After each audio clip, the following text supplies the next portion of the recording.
Bien, vamos a comenzar en nuestro manual en la página 65. El título del capítulo es Una experiencia dulce y amarga. Este es el tema número 7 de nuestra serie. En realidad creo que es el número 6. Sí, es el número 6. No, es el número 8. Es el tema número 8, porque mañana es el 9 y el 10. Lo que pasa es que para el segundo capítulo tomamos 2 sesiones y no aparece subdividido en el manual. Así que este es el tema número 8 y mañana toca el 9 y el 10, los 2 últimos temas.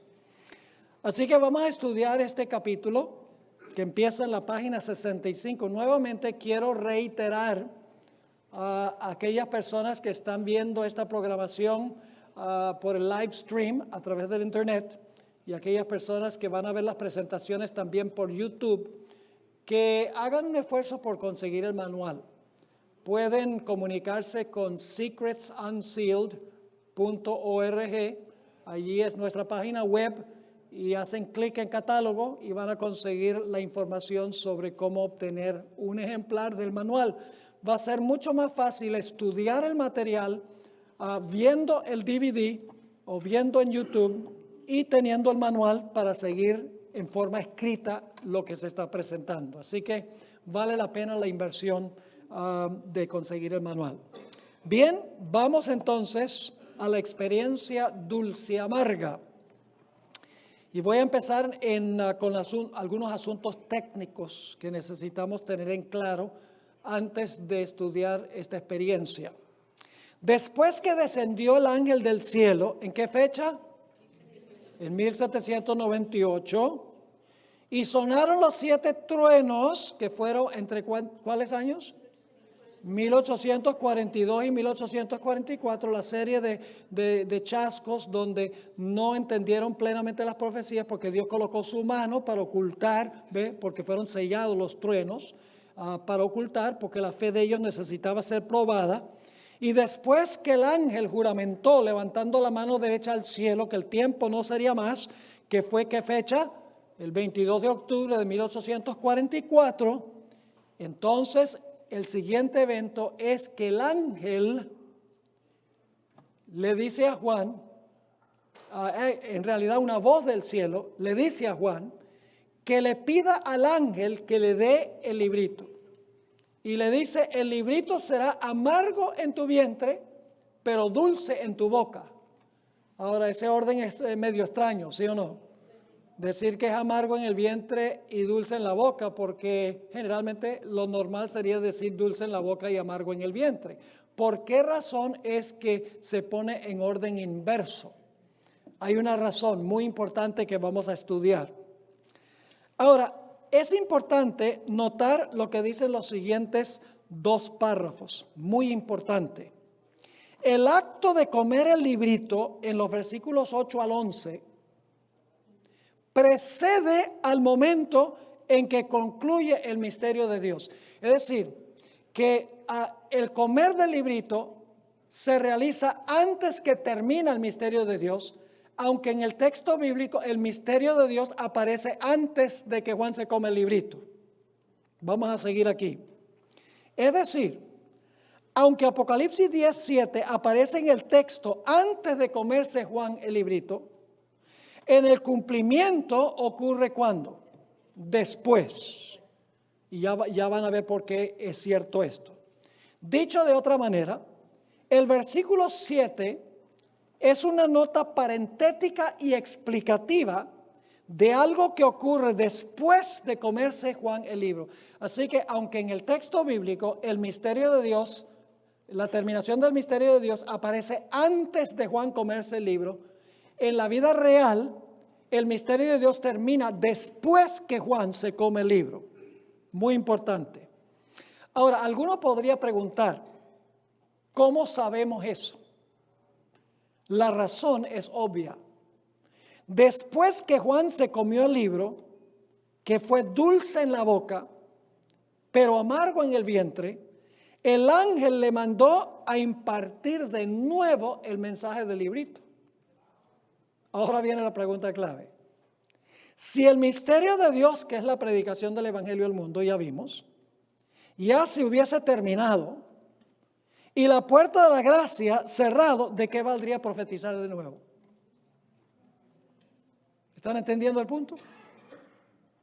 Claramente los versículos 8 al 11 contienen una descripción de eventos que ocurren después del versículo 6, cuando el ángel hace el juramento, y antes del versículo 7, cuando termina el misterio de Dios. Así que el versículo 7 es sencillamente una explicación parentética, se debe colocar en paréntesis, interrumpe el desarrollo del argumento y en realidad es el último evento antes de sonar la séptima trompeta. Ahora, en el último párrafo de la página 65, la asimilación del contenido del librito le causa una reacción dulce amarga a Juan. En la boca, el mensaje del juicio. ¿Cuál es la idea central del librito? Dedicamos 4 temas a esto, ¿verdad que sí? De Daniel. ¿Cuál es el contenido central del librito? Daniel 8 al 12. ¿Cuál es el punto central? El juicio. ¿Y la fecha cuándo comienza el juicio? ¿Cuál fecha es esa? El 22 de octubre de 1844. Así que ese es el mensaje que sale del librito. Así que en la boca, el mensaje del juicio de los 2300 días es que dulce. Pero en el vientre le causa agrieras. Ya hemos demostrado que el mensaje central del librito tiene que ver con los 2300 días y el comienzo del juicio. Esto significa, ahora escuchen, muy importante, esto significa que el mensaje concerniente al juicio que se predicó en la antesala de 1844 debía ser primero un mensaje dulce, pero que luego se convirtió en amargo. Y yo pregunto, ¿le ha pasado a usted alguna vez que se come algo delicioso al paladar, pero después le causa indigestión? Yo sé que a mí me ha pasado eso. No es una experiencia agradable. Cuando uno se lo está comiendo y qué sabroso, pero después, miseria. Ese es el retrato que tenemos nosotros aquí. Ahora, ¿qué significa el acto de comerse el librito? Ya sabemos que el mensaje central del librito es los 2300 días y el comienzo del juicio. Es decir, ese mensaje de alguna manera iba a ser dulce. Pero luego, después de ser dulce, iba a ser amargo. Ahora, ¿qué significa comerse el librito? Nadie anda por ahí comiéndose libros, porque eso sí causaría indigestión. En realidad, no es el libro, sino las palabras o el mensaje del libro que están comiendo. Tengo 3 textos aquí en el manual, a donde se comparan las palabras de Dios, que son las palabras del librito, que la gente está asimilando, está entendiendo, está investigando. ¿Ve?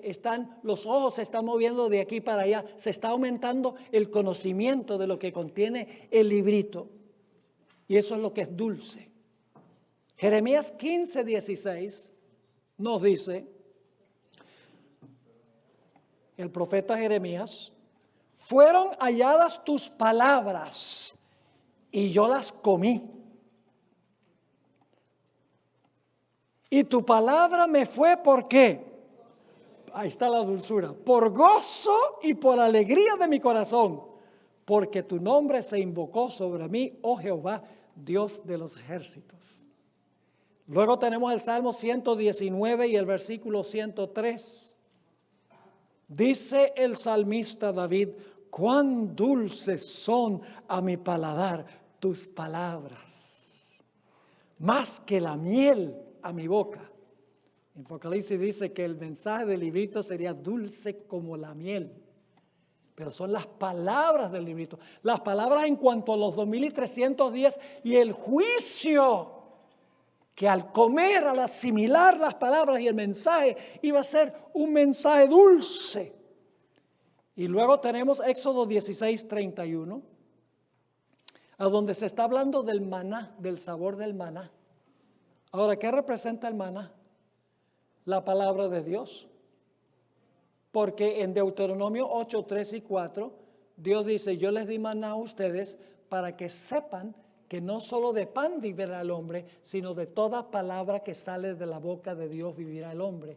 Es decir, el maná representaba la palabra de Dios. ¿Y qué sabor tenía el maná? Dice en Éxodo 16:31, y la casa de Israel lo llamó maná, y era como semilla de culantro blanco y sus hojuelas de miel. ¿Cómo sabe la palabra de Dios? ¡Ja! Dulce como la miel. ¿Y cuál es el mensaje en este librito que fue dulce a aquellos que lo asimilaron? El mensaje central, como estudiamos, son los 2300 días y el comienzo del juicio. Ese es el mensaje central que causó dulzura. Elena White, en el manuscrito 59 del año 1900, explicó lo siguiente: el acto de comer el libro representa la comprensión de la verdad, porque estudiaron, ¿verdad? Comprendieron que el juicio iba a comenzar en 1844, entendieron mal el evento, pero la fecha estaba correcta. Así que dice, el acto de comer el libro representa la comprensión de la verdad y la recepción de ¿qué clase? Y la recepción gozosa del mensaje. La verdad en cuanto al tiempo del advenimiento, que era octubre 22, 1844, que ellos pensaban que ese era el tiempo de la segunda venida, que el juicio era la segunda venida. Dice ella, la verdad en cuanto al tiempo del advenimiento de nuestro Señor fue un mensaje que precioso para nuestras almas. Yo pregunto a los mileritas cuando estaban proclamando que la purificación del santuario era que Cristo iba a venir para purificar la tierra y establecer su reino. ¿Ese fue un mensaje dulce para los que proclamaban ese mensaje? Oh, dulcísimo. Es más, la hermana White se refirió al año 1844 como el año más feliz de mi vida. Dijo en varios lugares, dijo, el año más feliz de mi vida, porque decía, voy a ver venir a mi querido Jesús. Amaban a Jesús. Querían que Jesús viniera. Entendieron mal cómo iba a ser el juicio y a dónde se iba a realizar el juicio. Pero la fecha era correcta, porque estudiaron muy bien Daniel 8 y Daniel 9. Ahora escuchen, el acto de comer el libro no significa que al asimilar el mensaje fue dulce para los que lo recibieron. También significa que los que estudiaron el mensaje y que para ellos fue dulce, luego ellos fue tan dulce que querían que todo el mundo lo supiera y lo proclamaron. El pasaje más cercano a este pasaje de Apocalipsis 10 se encuentra en Ezequiel, el capítulo 3 y el versículo 1 hasta el versículo 4. Vamos a ir allí, Ezequiel 3 y el versículo 1 al 4. Es bastante paralelo a Apocalipsis el capítulo 10 y nos explica qué significa comer el rollo, comer el libro y que es dulce. No solamente significa que ellos estudiaron la profecía y ¡ay, Cristo viene! Y se alegraron y fue dulce como la miel para ellos. No, significa que al asimilar el mensaje fue tan dulce que querían que todos los demás también tuvieran la experiencia dulce. Dice en Ezequiel 3, 1 al 4, me dijo, hijo del hombre, come lo que hayas, come este rollo y ve y haz qué cosa. Y habla a la casa de Israel. Es decir, al comerse el rollo, ¿qué va a hacer? Va a hablar lo que contiene el rollo. Sigue diciendo en el versículo 2, y abrí mi boca y me hizo comer aquel rollo. Y me dijo, hijo del hombre, alimenta tu vientre y llena tus entrañas de este rollo que yo te doy. Y lo comí, y fue en mi boca que dulce como la miel. Luego me dijo, hijo del hombre, ve y entra a la casa de Israel y habla a ellos con mis palabras. ¿Qué significa comerse el rollo y que es dulce? Significa sí asimilar el mensaje, pero luego dice que hay que hacer ¿qué cosa? Hay que proclamar el mensaje. Yo pregunto, ¿los mileritas solamente cuando entendieron el mensaje que Cristo venía, se fueron a la casa y dijeron, gloria a Dios? No, ¿qué hicieron ellos? Oh, se lo comieron. Dice, esto está dulce, este pan dulce. Otras personas tienen que comerse este pan dulce también. Y compartieron el mensaje en cuanto a la venida del Señor. Ahora, el mensaje del juicio fue proclamado por un grupo que se conoce como los mileritas. Y la idea de la venida del Señor Jesucristo el 22 de octubre de 1844 fue una experiencia muy dulce para ellos. Ellos pensaban que la tierra era el santuario y que la purificación del santuario significaba que Jesús iba a consumir este planeta con fuego, iba a purificar la tierra para establecer su reino eterno. Ahora es interesante que antes del gran chasco de 1844, ya Guillermo Miller había escrito un panfleto de 16 páginas a donde mencionó 7 cosas o personas que en la Biblia se denominan con las palabras santuario o templo. Es decir, él había hecho su investigación en la Biblia sobre lo que significa la palabra templo o lo que significa la palabra santuario. Él había buscado todos los versículos. El segundo elemento en la lista de lo que la Biblia llama templo o santuario, él puso el cielo. Pero luego Guillermo Miller descartó esa posibilidad de que había algo que purificar en el cielo, porque Guillermo Miller dijo, en el cielo todo es puro y limpio. ¿Qué hay para purificar allá? Que fue una conclusión lógica pero errónea. Porque en Hebreos 9, 22 y 23 dice claramente que el santuario celestial hay que purificarlo. Porque ¿saben lo que sucede? Cuando la gente se arrepiente de sus pecados y confiesa sus pecados, contratan a Jesús como su abogado, como su intercesor o su mediador. El Señor Jesucristo toma esos pecados que se confiesan y los deposita en el santuario y los perdona por medio de su sangre. Pero esos pecados ahora contaminan el santuario celestial. Y por lo tanto, en algún momento, el santuario celestial hay que ¿qué?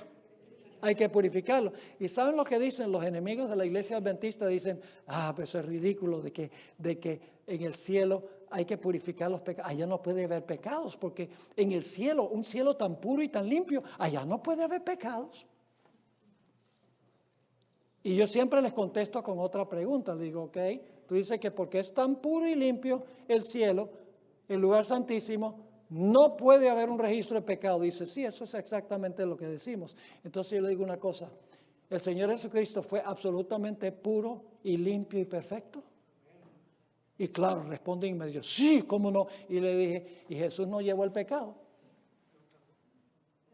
¿Acaso Jesús no cargó el pecado? Un ser limpio, puro y perfecto, cargó sobre sí el pecado. Entonces, si Jesús, un ser puro, limpio y perfecto, pudo cargar el pecado, un santuario puro, limpio y perfecto también puede cargar el pecado. Así que el santuario celestial, los pecados de todos los que los han confesado entran al santuario y contaminan el santuario. Y eso es lo que había que purificar por medio del juicio. Había que en el juicio, el propósito es examinar la vida de cada uno para ver cuáles pecados se pueden borrar del santuario. Ahora en Hebreos 9, 22 y 23 dice claramente eso. Y ustedes notarán que tengo en corchetes, para los que tienen el manual, tengo en corchetes algunas notas explicativas. porque este texto no es fácil de leer. Está hablando en primer lugar del santuario terrenal. Dice, y casi todo es purificado, ¿dónde? En el santuario terrenal.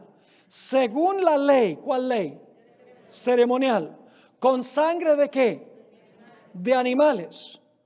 Y sin derramamiento de sangre no se hace remisión de pecados. ¿Vamos bien? Yo pregunto entonces, ¿el santuario terrenal era purificado con la sangre de animales? Entonces estaba contaminado, ¿sí o no?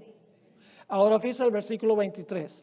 Fue pues necesario que las figuras, que es el santuario terrenal, de las cosas celestiales, es decir, del santuario celestial, es decir, era necesario purificar el santuario terrenal, que era una miniatura del santuario celestial. Así que dice, fue pues necesario que las figuras, el santuario terrenal, de las cosas celestiales del santuario celestial, fuesen ¿qué cosa? Purificadas. ¿Con sangre de qué era purificado el santuario terrenal? Con la sangre de animales. Así. Pero las cosas celestiales mismas, es decir, el santuario celestial, con mejores sacrificios, porque es el sacrificio de quién? De la sangre de Cristo, que estos, es decir, que la sangre de los animales. Si yo pregunto, ¿el santuario celestial tiene que purificarse con sangre? Sí. ¿Con la sangre de quién? De Cristo. ¿El santuario terrenal se purificaba? Sí. ¿Con la sangre de qué? De animales. Entonces, ¿el santuario celestial está contaminado si necesita ser purificado? Lógicamente. Hebreos 9, 22 y 23 lo dice. Estamos en la página 67. Los que proclamaron a voz en cuello la venida de Cristo en 1844 estaban equivocados en cuanto al evento y el lugar a donde iba a ocurrir ese evento. Pensaban que era la tierra y que estaba refiriéndose a la segunda venida. Pero estaban en lo correcto en cuanto al tiempo, pero incorrecto en cuanto al evento y el lugar. Cuando el Señor Jesucristo no vino, como pensaban, el chasco fue amargo. Consideremos las palabras de algunos de los pioneros que pasaron por esa experiencia. ¿Ustedes creen que fue una experiencia amarga cuando pasó ese día del 22 de octubre y Jesús no vino? Gente que anhelaba que viniera Jesús. Óigame. Devastador. ¿Y saben lo que pasó con la mayoría de la gente que había creído y había proclamado el mensaje? Dijeron, estuvimos engañados. Casi todo el mundo abandonó el movimiento. De miles y miles que habían predicado el mensaje, quedó un manojito de gente. Uno de los más famosos que anhelaban ese día fue un hombre que se llama Hiram Edson. Voy a leer la descripción que él dio del chasco. Y ustedes lo tienen aquí en la mitad de la página 67. Confiadamente esperábamos ver a Jesús junto con todos sus santos ángeles, y que su voz llamaría del sepulcro a Abraham, a Isaac y a Jacob y a todos los héroes del pasado, nuestros amigos que nos habían sido arrebatados por la muerte, y que nuestras pruebas y sufrimientos en este peregrinaje terrenal terminarían y que seríamos arrebatados para encontrarnos con nuestro Señor, para estar siempre con Él y para habitar en las resplandecientes mansiones áureas en la ciudad que había aparejado Dios para los redimidos. ¡Wow! Teníamos altas expectativas. Y así velamos por la venida de nuestro Señor hasta que el reloj marcó las 12 de la medianoche, porque ellos todavía no habían caído en cuenta que el día termina cuando se pone el sol. Eso tenía que aprenderlo antes que Jesús pudiera venir, porque tiene que ver con la observancia del sábado. Sigue diciendo, nuestras esperanzas más ardientes quedaron un poquito antes de eso, el día había pasado y nuestro chasco se hizo cierto. Nuestras esperanzas más ardientes quedaron destruidas y nos sobrevino un espíritu de llanto como nunca habíamos experimentado antes. Ni la pérdida de todos nuestros amigos terrenales podía compararse. Lloramos y lloramos hasta que el día amaneció. Reflexioné en mi propio corazón diciendo: la expectativa del advenimiento ha sido la más rica y brillante de toda mi vida cristiana. Si ésta había fracasado, ¿de qué valía el resto de mi experiencia cristiana? ¿Ha resultado ser un fracaso la Biblia? ¿No hay Dios, ni cielo, ni áureo hogar celestial, ni paraíso? ¿Fue toda esta experiencia tan solo una fábula artificiosa? Así se sintió Hiram Edson. Otro de los pioneros que pasó por esta experiencia fue un hombre llamado Washington Morse. Fíjense cómo él describió el chasco. El paso del tiempo fue un amargo chasco. Los verdaderos creyentes lo habían entregado todo por Cristo. Habían sentido su presencia como nunca antes. El amor de Cristo inundaba cada corazón y con un deseo inexpresable oraban: ven, Señor Jesús, y ven presto. Pero Él no vino. Y ahora el volver de nuevo a los cuidados, las perplejidades y los peligros de la vida en plena vista de los infieles que se mofaban y burlaban como nunca antes, fue una terrible prueba para nuestra fe y paciencia. Cuando el pastor Himes, uno de los pioneros, visitó a Waterbury, Vermont, un corto rato después de pasar el tiempo, y dijo que los hermanos debían prepararse para otro invierno frío. Y créanme que en Vermont hace frío. Casi no podía controlar mis emociones. Salí del lugar de reunión y lloré como un niño. Esa es la experiencia amarga. La idea del juicio fue dulce, pero se equivocaron de evento. Y después de eso, la experiencia dulce se tornó amarga en el vientre. Guillermo Miller también escribió después del chasco: el tiempo pasó y el siguiente día pareció como que todos los demonios hubiesen sido desatados sobre nosotros del insondable abismo.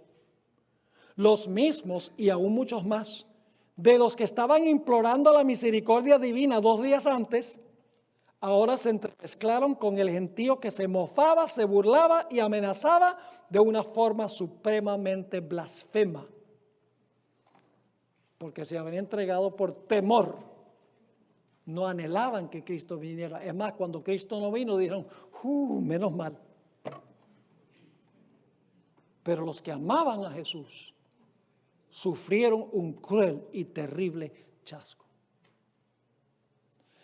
Ahora, hay una comparación muy interesante entre el chasco que sufrieron los fieles en 1844 y el chasco que sufrieron los discípulos en la entrada triunfal de Jesús a Jerusalén. Vamos a trazar ese paralelo ahora en estos momentos.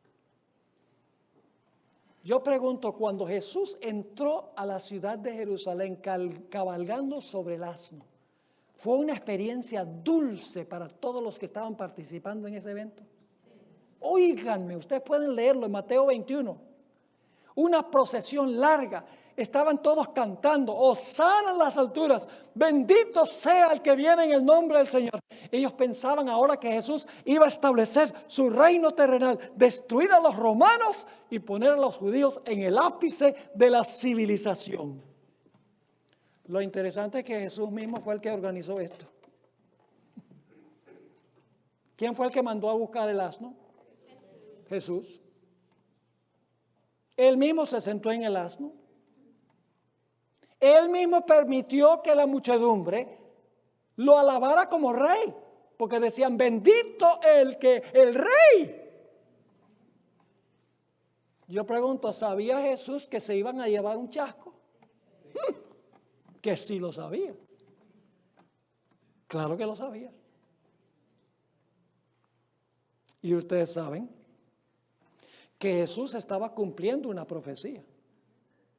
Estaba cumpliendo la profecía de las 70 semanas. Porque la Biblia dice que a la mitad de la última semana, al Mesías se le quitaría la vida y cesaría el sacrificio y la ofrenda.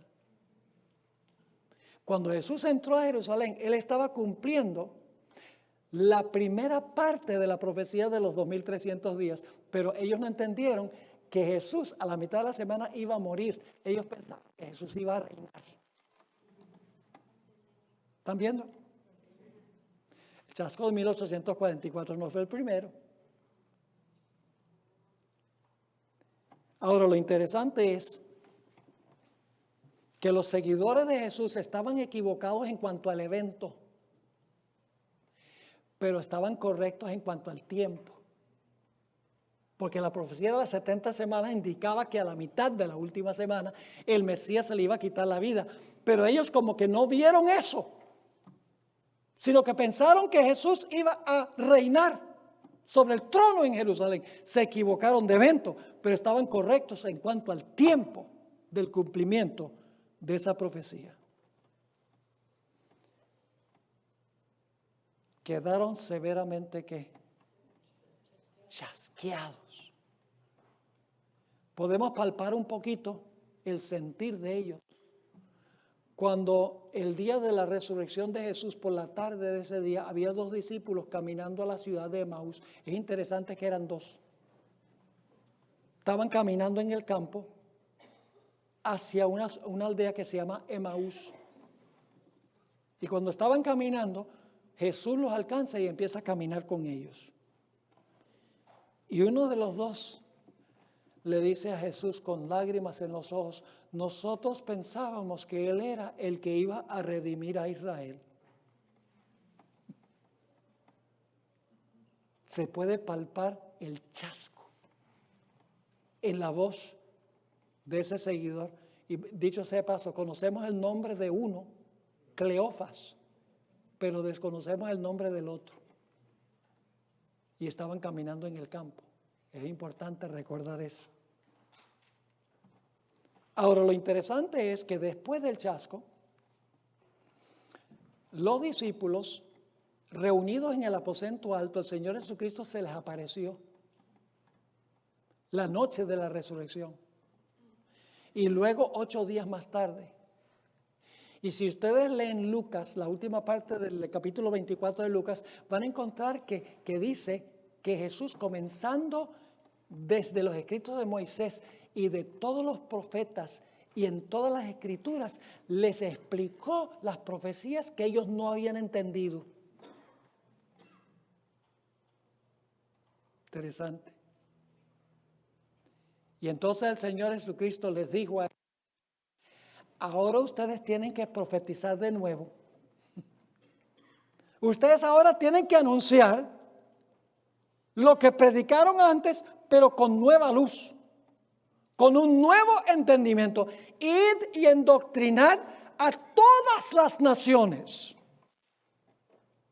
Vayan y proclamen el mensaje que Cristo sí es el Mesías. Se equivocaron de evento, sí, pero Jesús es el Mesías y cumplió la profecía. Ahora vayan y proclamen el mensaje con la luz adicional que tienen.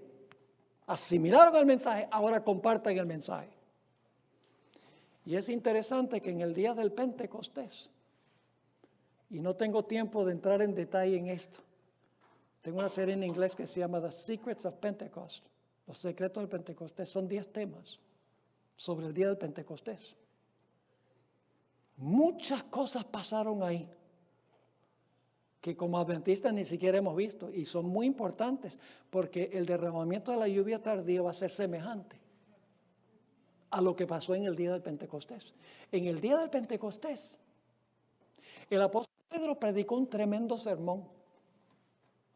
Y en ese sermón le dijo a los que estaban presentes, y se los voy a resumir, le dijo: mire, Cristo vivió una vida de servicio, murió, fue sepultado, resucitó entró al lugar santo para empezar su obra como intercesor.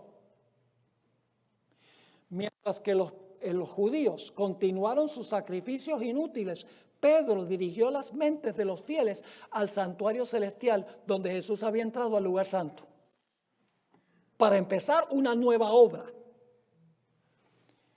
Y entonces se formó el núcleo, el remanente de la iglesia cristiana, que luego iba a ir a todo el mundo a proclamar el mensaje de Dios. Ahora miremos qué pasó en 1844. Los mileritas también tuvieron una experiencia muy dulce. Cuando esperaban que Jesús iba a venir como Rey de Reyes y Señor de Señores en 1844, el 22 de octubre. ¿Había una profecía que anunciaba que algo importante iba a pasar en 1844? Sí, la parte más larga de la profecía, que tiene las 70 semanas. Hasta 2300 días y el santuario será purificado. Pensaban que Jesús iba a venir a la tierra, iba a purificar la tierra y establecer su reino aquí. Estaban correctos en cuanto al tiempo, pero equivocados en cuanto al evento. Igual que los discípulos.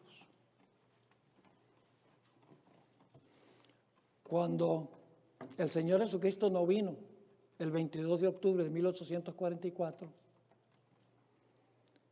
los mileritas quedaron profundamente chasqueados. Ya leímos algunas citas. Pero lo interesante, escuchen esto. El día después del gran chasco, el 23 de octubre, había dos personas que habían proclamado el mensaje del juicio y lo habían entendido mal, que estaban cruzando un campo. Sabemos el nombre de uno, pero no del otro. Uno se llamaba Hiram Edson. No conocemos el nombre del otro. Hiram Edson tuvo una intuición momentánea. No se sabe si fue una visión, una intuición, un pensamiento, pero él describió cuando estaba cruzando ese campo con un compañero para ir a animar a otros grupos que habían quedado chasqueados porque Jesús no había venido, él describió qué fue lo que vio. Y lo leo ahora.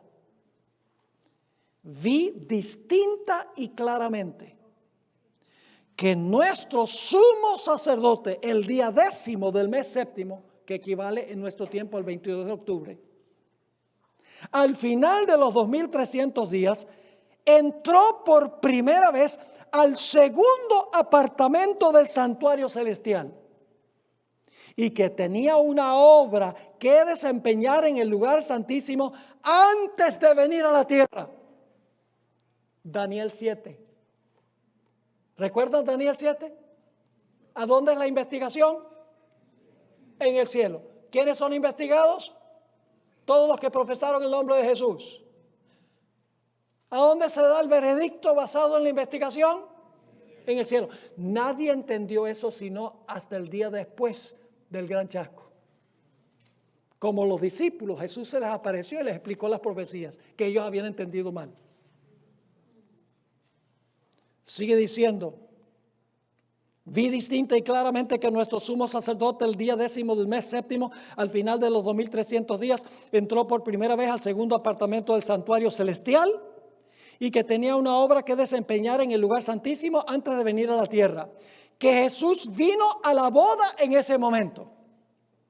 Jesús, en otras palabras, fue al lugar santísimo para casarse con su pueblo, pero no podía casarse con su pueblo hasta que su pueblo estuviera completo.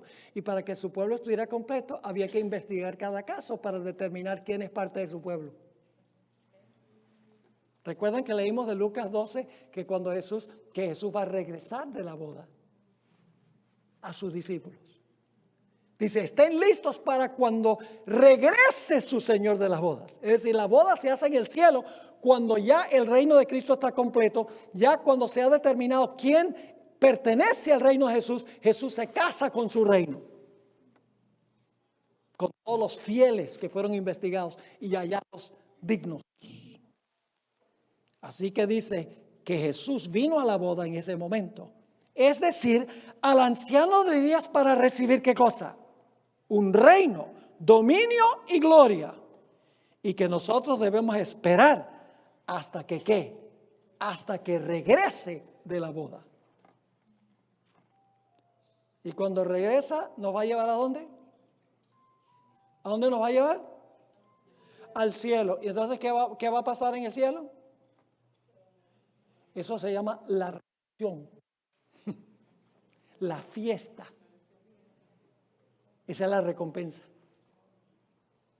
¿Ve? La boda se realiza en el cielo estando su pueblo aquí. Pero luego Cristo regresa, como dice Lucas 12, recoge a sus fieles y los lleva al banquete. Porque todo matrimonio tiene un banquete. Es la parte favorita mía de la boda. Y leímos en cuanto a esa mesa de kilómetros de longitud que los ojos alcanzan a divisar toda la mesa. Y todos los redimidos alrededor de la mesa, todos los que fueron hallados dignos en el juicio, los miembros del reino, están todos sentados. Y Cristo Jesús va a venir a servir. Va a ser el mesonero. Increíble. Y la hermana White, que vivió sus últimos años allá en el Valle de Napa, en Santa Elena, y dice que en la mesa había maná, y había granadas, y había uvas, y había almendras. Uvas. Todos eran frutos del Valle de Napa. Porque en ese tiempo no se conocía el mango. Ni el níspero. Mi fruta favorita, el níspero. No se conocía la guanábana, ni el rambután. Pero la hermana White dice, y muchas otras clases de fruta. Gracias a Dios por eso. Y Jesús lleva a su pueblo a la mesa de banquete y les sirve. ¡Wow! ¡Qué privilegio! Y dice que vendrán del norte y el sur, el oriente y el occidente, se sentarán en la mesa con Abraham, Isaac y Jacob. Mientras que los hijos del reino, los que profesaron seguir a Jesús, pero en realidad no se arrepintieron, ni confesaron sus pecados, ni confiaron en Él, serán echados fuera, a donde es el lloro y el crujir de dientes. Los falsos creyentes. Y entonces ahora lo interesante es que ahora, como Pedro predicó que Cristo había entrado en una nueva fase de su obra en el lugar santo, ahora los pioneros dijeron, Cristo ha entrado a una nueva fase de su obra en el lugar santísimo. Entró a medir el templo, el altar y los que adoran en el templo. Eso lo vamos a estudiar en nuestro segundo tema de mañana. Y del gran chasco quedó un pequeño remanente fiel. La mayoría, como sucedió en la entrada triunfal, la mayoría abandonó el movimiento. Dijeron que habían estado engañados. Lo mismo sucedió en 1844. Quedó un manojito, un pequeño remanente fiel. Y entonces Dios les dijo, vayan y profeticen de nuevo con la nueva luz que tienen. Salgan y proclamen los mensajes de los 3 ángeles. Y se estableció una iglesia que tomó proporciones globales. Una iglesia que está en casi cada país del mundo, proclamando el mensaje de que estamos ahora en el juicio. Y que tenemos que prepararnos para encontrarnos con nuestro Señor. Ahora, vamos al último punto en la página 70. ¿Le está quedando claro Apocalipsis 10? Es una descripción del movimiento adventista, ¿sí o no? Por eso yo digo, es la profecía más clara en la Biblia que identifica al pueblo remanente. Todos los detalles cuadran perfectamente.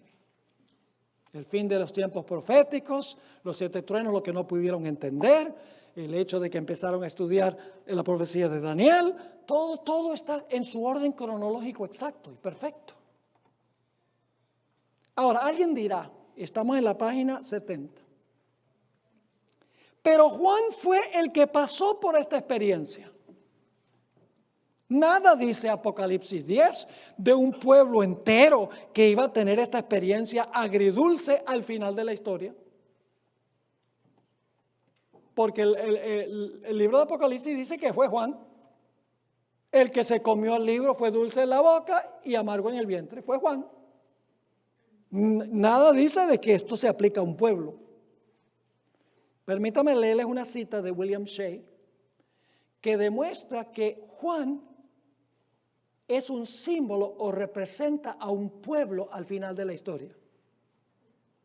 Él personifica al pueblo. Y ustedes dicen, ¿cómo sabemos eso? Voy a leer la cita y luego resumimos. Dice William Shea, quien fue mi profesor en el seminario de Andrews hace unas cuantas décadas. Un erudito de primera categoría, mente fotográfica, médico, que luego se convirtió en arqueólogo. Y me acuerdo en la primera clase que tuve con él, que nos dijo, yo no sé cómo alguien en su sano juicio prefiere ser médico que arqueólogo.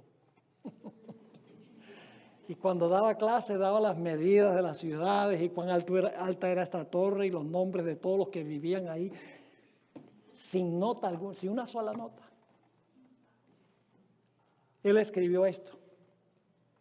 Cuando Juan recibió esta visión, vivía al principio de la era cristiana.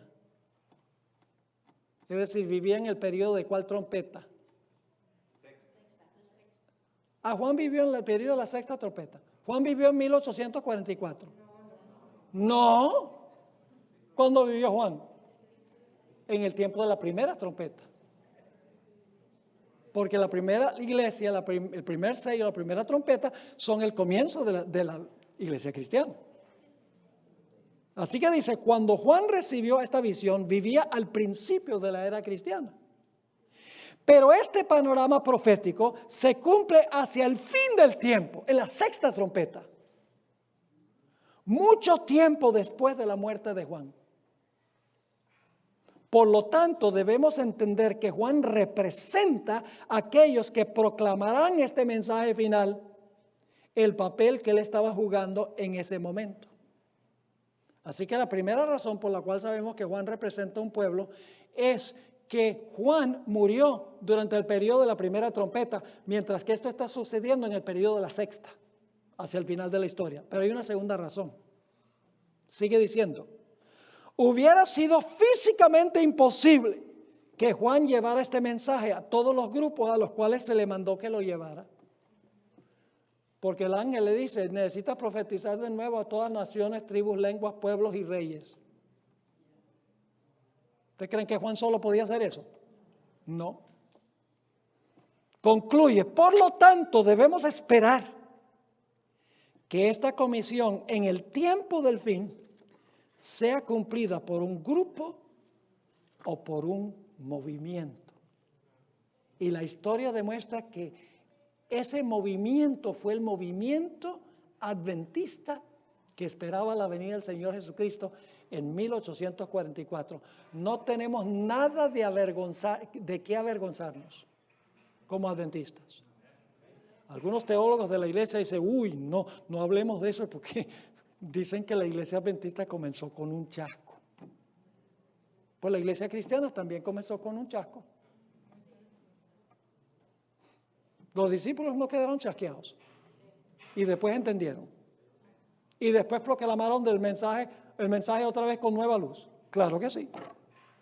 Entonces, si ellos sufrieron un chasco y después entendieron la razón del chasco y salieron a proclamar el mensaje con el nuevo entendimiento, entonces, ¿por qué la iglesia remanente no puede empezar también con un chasco y después entiende mejor la razón del chasco y luego se les dice, vaya y proclamen los mensajes de los 3 ángeles al mundo? Y es más, si tuviera tiempo les demostraría que cada vez que Jesús comienza una nueva función en su obra, hay un chasco. Porque la gente no entiende lo que Él va a hacer. Juan el Bautista preparó el camino para el comienzo del ministerio de Jesús. Y predicó, este es el Mesías, y Juan ni siquiera entendía lo que estaba predicando. Y por lo tanto terminó en la cárcel chasqueado. Pero luego, los dos discípulos que él mandó a Jesús para preguntarle, ¿tú eres el Mesías o hemos de esperar a otro? Y ya había dicho, este es el Mesías, el Cordero de Dios. Y ahora dice, ¿eres tú el Mesías? Y entonces los dos discípulos regresaron y le dijeron a Juan, le dijeron a Juan, mira, abre los ojos de los ciegos y sana a los leprosos y resucita a los muertos. Y entonces dice la hermana Juan, el deseado de toda la gente, es que Juan se le prendió una luz en la mente, dijo, Isaías 61, 1 al 3. Y murió en paz porque entendió finalmente con las escrituras que había estado equivocado en cuanto a la clase de reino que había venido Jesús a establecer. Yo pregunto, cuando Jesús entró a Jerusalén sentado sobre un asno, ¿la gente entendió mal lo que iba a hacer? ¿Entendieron que Jesús iba a morir en la cruz? Cuando lo proclamaron rey, no. ¿Quedaron chasqueados? Sí. Pero después Jesús se los explicó y quedaron satisfechos. Yo pregunto, ¿en el día de Pentecostés también quedaron chasqueados? ¿Sí? Y usted dice, ¿cómo fue? Muy sencillo. Poco antes de que Jesús ascendiera al cielo, los discípulos le dijeron a Jesús, ha llegado el tiempo que vas a establecer el reino para Israel. Y Jesús le dice, bye. Quedaron chasqueados. Pero cuando descendió el Espíritu Santo en el día del Pentecostés, entendieron que Jesús tenía una obra que desempeñar. Y en 1844 sucedió exactamente lo mismo. No entendieron, pero entendieron después. Por eso yo siempre he dicho, y la gente dice, pero pastor, ¿por qué razón es que si ellos no entendieron, mejor que Jesús hubiera esperado hasta que entendieran para entonces hacer lo que iba a hacer? No podía. Porque Jesús tenía un calendario de eventos y él tenía que cumplir cada evento como decía el calendario. Él no podía decir, bueno, yo sé que las 70 semanas dice que a la mitad de la última semana va a ser sacrificado el Mesías, pero como la gente no entiende, yo lo voy a postergar. No. Ni en 1844 decía, la gente no entiende nada de lo que yo voy a hacer. No, yo voy a esperar hasta que entiendan. No, Jesús dice, mire, lo que yo voy a hacer un paso adelante y después van a entender. La culpa no es de él. La culpa es del pueblo. ¿Les quedó claro lo que estudiamos? Ahora, mañana. No se pierdan mañana. Yo sé que esta noche es noche de culto. Y viene más gente. Y yo sé que el jueves, donde quiera que he estado, el jueves es la peor asistencia de todos los días de la semana. Pero mañana ustedes me van a hacer quedar mal con esa predicción. Porque mire, mañana vamos a hablar de lo que significa medir el templo, el altar y los que adoran en ese templo. Y vamos a estudiar más detenidamente lo que significa profetizar de nuevo. Vamos a estudiar la misión de esta iglesia. Una misión que prácticamente se ha olvidado. Una misión casi inexistente en las iglesias, especialmente en los países desarrollados. Mañana vamos a reencauzarnos de nuevo. Y vamos otra vez a calibrarnos como Dios quiere. Vamos a hablar de lo que debemos estar haciendo. Y cómo Dios, por su poder, va a traer a la iglesia para terminar la obra de Dios en esta tierra. Para que podamos irnos a nuestro hogar. ¿Están contentos de vivir aquí?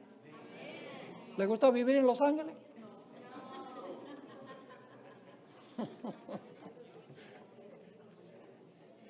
Una persona me decía, oiga pastor, pero yo tengo una casa muy bonita aquí. Yo le dije, ¿es de oro? Oh, yo tengo un carro nuevecito, brillante, bueno. ¿Vuela? Hermanos y hermanas, nada de lo que tenemos aquí es la sombra de lo que vamos a tener allá. ¿De qué vale que el hombre gane todo el mundo y pierda su alma? ¿Qué cambiará el hombre por su alma? Es tiempo, hermanos y hermanas, que nosotros nos despertemos y sepamos por qué existimos. Y que le contemos estas cosas a las personas que están anhelando alguna esperanza. El mundo está sin esperanza. Ven todo lo que está pasando. ISIS y ataques terroristas y huracanes y terremotos y problemas. Dice, ¿a dónde conduce esto? Angustiados, no saben. Nosotros sabemos. Y hay de nosotros si nosotros no les contamos. Es tiempo de que les contemos las cosas como son en las profecías. Con amor, pero con decisión. Así que no se pierdan el próximo emocionante episodio. Oremos, Padre. Gracias te damos por tu palabra. Gracias por esta maravillosa profecía, que en todos sus detalles se cumple en el movimiento adventista. Gracias, Señor, por el privilegio que nos has dado de pertenecer a este pueblo. Pero al mismo tiempo te pedimos perdón por no haber cumplido la misión que tú has dado a este pueblo. Ayúdanos, Señor, a despertarnos de nuestro sueño y a tener esa pasión que arde en nuestro corazón, en nuestro vientre, de contarle a otros los grandes eventos que pronto van a pasar y lo glorioso que será vivir con Jesús por los siglos de la eternidad. Gracias por habernos acompañado y gracias porque estarás con nosotros a regresar a nuestros hogares. Te pedimos esto en el precioso nombre, que sobre todo nombre, el nombre de Jesús. Amén.